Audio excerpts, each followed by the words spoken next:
Hi. Kolluru service రోడ్డుకి దగ్గరగా ఉన్న ఒక కొత్త ప్రాజెక్ట్లో మనకి ఒక మంచి ఆఫర్ అయితే వచ్చింది. జనరల్గా నేను ఫ్రీలాన్స్ ఫ్లాట్స్ని రికమెండ్ చేయను, కానీ ఒకవేళ అది బెస్ట్ ప్రైస్ అయితే తీసుకోవచ్చు, దాంట్లో తప్పులేదు. ఎందుకంటే 2019 అంతకుముందు మార్కెట్ పట్ల ఐడియా ఉన్న వాళ్ళందరికీ తెలుసు అప్పుడు ఫ్రీలాన్స్ ప్రాజెక్ట్స్లో ఎంత రిటర్న్ వచ్చిందో, ఇప్పుడు ప్రాజెక్ట్స్లో ఎంత రిటర్న్ వస్తుందో. ఈరోజు ఫ్రీలాన్స్ ప్రాజెక్ట్స్లో ప్రైసెస్ కూడా 5,000 రూపాయలు పర్ స్క్వేర్ ఫీట్ అయిపోయి, ఈ ప్రైసెస్లో ఫ్రీలాన్స్లో ఇన్వెస్ట్మెంట్ చేయడం అనేది కరెక్ట్ కాదు. కానీ ఒకవేళ మంచి డీల్ వచ్చిందనుకోండి, ఇన్వెస్ట్మెంట్ చేయొచ్చు. అయితే ఈ ఫ్రీలాన్స్ ప్రాజెక్ట్స్లో చాలా వరకు ఫ్రాడ్స్, డిలే, ఇతర ఇష్యూస్ చాలా వస్తాయి.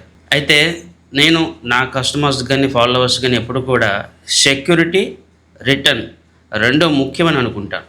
అందుకోసం అని చెప్పి మంచి డీల్స్, జెన్యూన్ డీల్స్ వస్తేనే వాటి గురించి డిస్కస్ చేస్తాను, మాట్లాడతాను. ఇక్కడ చాలామంది ఫ్రీలాన్స్ ప్రాజెక్ట్స్లో ఒక ఇంట్రెస్ట్ ఉండి చాలామంది ఇన్వెస్ట్మెంట్ చేసే వాళ్ళు ఉన్నారు. తర్వాత అపార్ట్మెంట్స్ బెస్ట్ అని చెప్పేసి ఇన్వెస్ట్మెంట్ చేసిన వాళ్ళు ఉన్నారు. ఎవరి అభిప్రాయం వాళ్ళది.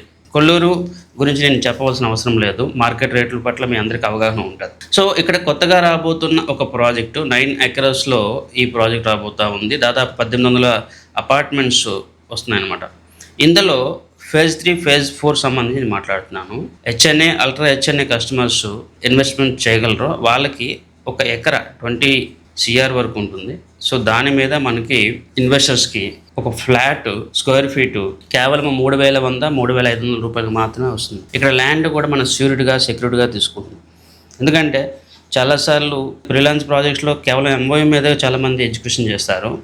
నేను అలాంటి వాటిని సపోర్ట్ చేయను. ఇన్వెస్టర్స్కి సెక్యూరిటీ ఉండాలి. అయితే నేను ఇంకొక పాయింట్ కూడా యాడ్ చేయాలనుకున్నాను. ఈ లిమిటెడ్ ఇన్వెస్టర్స్కి మాత్రమే ఉంటుంది, పెద్ద ఇన్వెస్టర్స్కి మాత్రమే ఉంటుంది. చిన్న ఇన్వెస్టర్స్ లేదా 2 అపార్ట్మెంట్లు తీసుకునే వాళ్ళ గురించి నేను మళ్ళీ దీన్ని చెక్ చేసుకోవాలి. ఎందుకంటే ఈ వీడియో మీ దగ్గరికి వచ్చేటప్పటికే నాకు వేరే ఎంక్వైరీస్ ఇవన్నీ వచ్చి ఉంటాయి. సో నేనైతే ఎటువంటి ప్రామిస్ అయితే చేయట్లేదు. నేను ఇక్కడ చెప్పదలుచుకున్న ఒక ఇంపార్టెంట్ పాయింట్ ఏంటంటే, తరచుగా నేను చెప్పేది ఇన్వెస్ట్మెంట్ ఎప్పుడు కూడా ఇండివిజువల్గా చేసే బదులు గ్రూప్గా ఇన్వెస్ట్మెంట్ చేస్తే మీకు బెస్ట్ డీల్స్ అయితే మార్కెట్లో వస్తాయి. మీరు ఇప్పుడు ఫ్రీలాన్స్ ప్రాజెక్ట్స్ ఎక్కడ వెళ్ళినా కూడా 4,500, 5,000 రూపాయలు మినిమం ఉంటుంది. ఆ ప్రైస్లో మీరు కొంటే మీకు ఎంత రిటర్న్ వస్తుంది. అదే ఇప్పుడు 20 CR గ్రూప్గా ఇన్వెస్ట్మెంట్ చేశారనుకోండి, బెస్ట్ ప్రైస్ వస్తుంది. సో నేను చెప్పేది అదే అనమాట. ఇలాంటి ఆఫర్స్ చాలానే మనకు వస్తాయి. కానీ ఎవరైతే మాతో గ్రూప్ ఇన్వెస్ట్మెంట్స్ లేదా ఈ ప్రాజెక్ట్స్లో ఒకవేళ ఇంట్రెస్ట్ ఉంటే మీరు రెడీగా ఇన్వెస్ట్మెంట్ చేయగలిగితే మా యొక్క వాట్సాప్ నెంబర్ కాంటాక్ట్ అవ్వండి. అండ్ ఫ్యూచర్లో కూడా మీకు ఇన్వెస్ట్మెంట్స్ ఇలాంటి మంచి ఆఫర్స్ కావాలన్నా కూడా మా నుంచి అప్డేట్స్ కోసం కూడా మా కమ్యూనిటీలో జాయిన్ అవ్వండి. దీనికి సంబంధించి నేను వేరే ఒక ఇన్వెస్టర్ గ్రూప్ కూడా క్రియేట్ చేయడం జరిగింది.